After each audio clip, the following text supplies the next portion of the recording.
500 kertainen teho, kun toi on puoli wattia toi. Eli ja sitten tämmöinen normaali omakotijärjestelmä on sieltä 2,5 kilowattista ylöspäin, eli 10 250 wattin paneelia yleensä on siinä systeemissä. Sitten siitä ylöspäin. I just described the size of for instance, one system for one family house.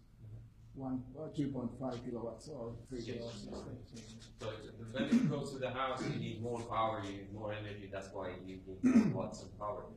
So about what it means and then how long you will have. So one part is charging, of course, and another part is consuming. So for the lights, we have these 3 batteries that are 6,000 milliamp. And again, how many lights you want. The maximum you can have is 3 lights. And 2 and 1. So if you have 1 LED, you will have 300 hours of light. So that's the choice that you have to make if you are making the light here. So 1 LED gives you 300 hours of light, and it's roughly, if you use it 10 hours a day, 30 days. 2 LED, 15 days, 3 LED, 10 days. So if you have 30 days, it will take, let's say, how many days did I say here? 32, let's say that it takes 7 days to charge fully.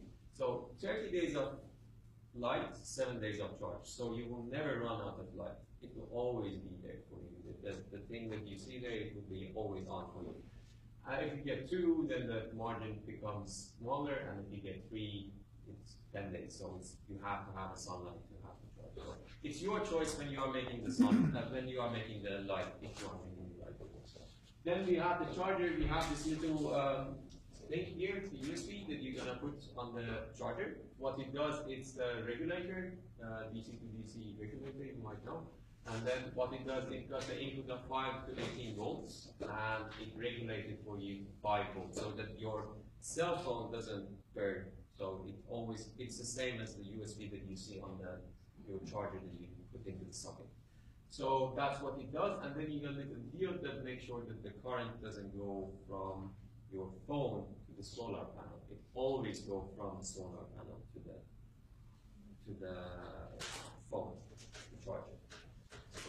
So, okay, now let's put into the soldering iron to the socket and make sure that it's not connecting. Put it into the